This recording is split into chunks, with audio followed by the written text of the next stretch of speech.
How to cover more and more syllabus in less time, क्योंकि अभी जो है वो एंडिंग की तरफ आ रहा है। बहुत से बच्चों के बैकलॉग जो है वो वहां पे जो है वो बढ़ गए होंगे। साथ ही में क्लासेस वाले अब सिलेबस बढ़ा रहे होंगे, तो आपको बहुत ज्यादा कवर करना पड़ रहा होगा। मॉक टेस्ट की संख्या बढ़ गई होगी। तो भैया इन सबसे डील कैसे की जाए, ठीक है, तो इसी का मैं सोल्यूशन लेके आया हूं इस वीडियो में। अगर आप इस चैनल पे नए हैं तो please don't forget to like share subscribe, क्योंकि क्वालिटी कंटेंट यहाँ पे आपको मिलेगा। My name is Dr. Shivam Mule. I'm a NEET biology educator since last 8+ years. देखो आपके साथ कभी ऐसा हुआ है कि आपको बोला गया कि आपको जो है वो क्या करना है, 4 पेड़ लगाने हैं एक हफ्ते में। तो आप क्या करते हो, एक हफ्ता अपने पास, तो पहले दिन तो आप कुछ करते नहीं, बस सोचते हो कि इधर इधर लगाएंगे।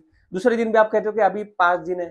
तीसरे दिन भी कहते हो आप अभी 4 दिन है। चौथे दिन भी आप कहते हो कि अभी 3 दिन है। ठीक है, फिर कहते हो 2 ही दिन है, तो आप अभी उठ जाते हो थोड़ा सा। ठीक है, फिर आप जो है वो प्लांट ढूंढ के लाते हो, जगह ढूंढते हो, थोड़ा सा खड्डा खनने लगते हो। फिर थोड़ा सा आप कहते हो कि चलो कल हो जाएगा, फिर सो जाते हो। फिर दूसरे दिन एक ही दिन रहता है आपके पास, 24 घंटे रहते हैं। फिर आपकी जो है वो हालत खराब हो जाती है। फिर आप जो है वो जो लगाते हो सारे मेहनत करने लगते हो, रात भर पूरा जो है खींचते हो, पूरे जो है वो पेड़ लगा देते हो। ये ये रिलेटेबल लग रहा है, ये मैं पेड़ का एग्जाम्पल दे रहा हूँ, लेकिन ये सिलेबस की मैं बात कर रहा हूँ कि एग्जाम के अगले दिन आप पूरा जो है वो सिलेबस कवर करने को देखते हो, पूरा रात भर नाइट मारते हो एंड पूरा सिलेबस कवर करने को देखते हो। एंड वो मोस्टली हो के भी जाता है, मोस्ट ऑफ द बच्चों को पढ़ के हो भी जाता है। जो पूरा साल भर या महीने भर नहीं हुआ, जो 15 दिन नहीं हुआ, वो आप एक रात में लगभग कवर कर ही लेते हो। हाँ, उसमें से कुछ याद रहता है, कुछ नहीं रहता है, वो अलग बात है, लेकिन पढ़ आप पूरा लेते हो। मोस्ट ऑफ द बच्चे जो है पढ़ पूरा लेते हैं। तो इससे क्या समझ में आता है, इससे ये समझ में आ जाता है कि भैया हम अगर किसी भी चीज को अगर एक टाइम दे दे, ठीक है, एक डेडलाइन दे दे, तो हम जो है वो काम बहुत ही जल्दी करते हैं। तो आपको इसी मेथड का यूज करना है। इस मेथड को हम कहते हैं पार्किंसंस लॉ। ठीक है, पार्किंसंस लॉ में क्या होता है कि आप अगर किसी भी टास्क को टाइम दे देते हो, एक लिमिटेड डेडलाइन दे देते हो, तो आप वो काम जो है वो जल्दी करते हो। तो आपको इसी मेथड का फॉलो करना है।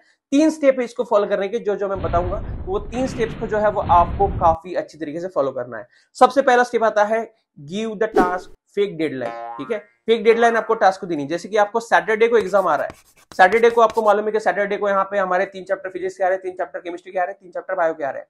आपको वो एग्जाम सैटरडे को कंसिडर नहीं किया है, आपको वो एग्जाम कंसिडर करना है फ्राइडे या थर्सडे को, और उस हिसाब से जो है वो पढ़ने लग जाना है।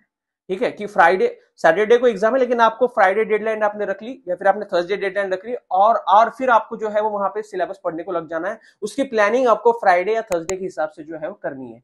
अब सेकंड स्टेप यहाँ पे आती है, ठीक है, that is chunk the task. Chunk the task मतलब क्या करना है कि आपको अभी फिजिक्स से 3 चैप्टर मैंने रखे, तो 3 चैप्टर एक साथ करने के नहीं, आपको क्या करना है सपोज, या फिर बायो के 3 चैप्टर तो एक साथ करना है कि नहीं, आपको क्या करना है, जैसे कि हम ह्यूमन रिप्रोडक्शन की बात कर लेते हैं, आपका फेवरेट चैप्टर। तो ह्यूमन रिप्रोडक्शन बहुत बड़ा चैप्टर है, तो मैं उसको एक ही साथ पढ़ूंगा क्या, एक ही दिन पढ़ूंगा कि नहीं, मैं क्या करूंगा, स्टेप वाइज करूंगा उसको। आज मैं male reproductive system and spermatogenesis पढ़ूंगा, ठीक है, या फिर अगला 1 घंटा मैं male reproductive system and spermatogenesis पढ़ूंगा। फिर दूसरा 1 घंटा जो होगा मैं दूसरा स्टेप पढ़ लूंगा। फिर से मैं जो है शाम को वही ले लूंगा, फिर उसमें female reproductive system and genesis पढ़ लूंगा।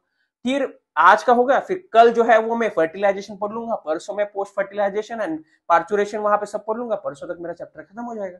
तो आपको बड़े बड़े जो ये चैप्टर्स है ना, इसको छोटे छोटे पोर्शन में काटना है, ठीक है, और उसको फिर लिमिटेड टाइम देना है डेली। फिजिक्स का 2 कंसेप्ट, उसके पीवाईक्यू, उसके एमसीक्यू। केमिस्ट्री के 2 कंसेप्ट या 1 चैप्टर, उसका पीवाईक्यू, उसके एमसीक्यू। बायो का 1 चैप्टर, उसके पीवाईक्यू, उसके एमसीक्यू। ऐसा आपको बांट लेना है, तो उसको चंक द टास्क कहते हैं, उसको छोटे छोटे हिस्सों में जो है आपको बांट लेना है। फिर थर्ड आता है take the challenge. Without taking challenge ये कंप्लीट नहीं होगा। उसमें क्या करना है आपको कि भैया अगला 2 घंटा है मेरे पास, अगले 2 घंटे में मुझे ये ह्यूमन रिप्रोडक्शन का आधा चैप्टर खत्म करना है, मुझे जो है वो मेंस्ट्रुअल साइकिल तक सिलेबस खत्म करना है। अगर मैंने ये खत्म कर लिया तो मैं जो है खुद को रिवॉर्ड दूंगा, मैं जो है खुद को एक डेयरी मिल्क दूंगा, या फिर मैं 10 मिनट रील देखूंगा, 20 मिनट रील देखूंगा, 30 मिनट रील देखूंगा।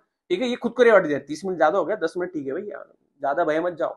सो 10 मिनट जो है मैं रील देखूंगा एंड फिर से मैं जो हूं पढ़ने लग जाऊंगा। तो ऐसे खुद को रिवॉर्ड दो। और अगर मैंने ये 2 घंटे में कंप्लीट नहीं किया, या फिर आज का जो टास्क था कि मुझे फिजिक्स का 1 चैप्टर, केमिस्ट्री का 1 चैप्टर केमिस्ट्री का 1 चैप्टर एंड बायो का 1 चैप्टर करना है, अगर मैंने ये दिन भर में नहीं किया, तो कल मैं पूरा दिन मोबाइल इस्तेमाल नहीं करूंगा। मम्मी को बता के रखना है कि कल पूरा दिन आप मुझे मोबाइल नहीं दोगे, जितना लेक्चर के लिए चाहिए उतना ही दोगे, उसके बाद मुझे आप पूरा दिन भर नहीं दोगे। तो खुद को रिवॉर्ड देना है और खुद को सजा भी देना है।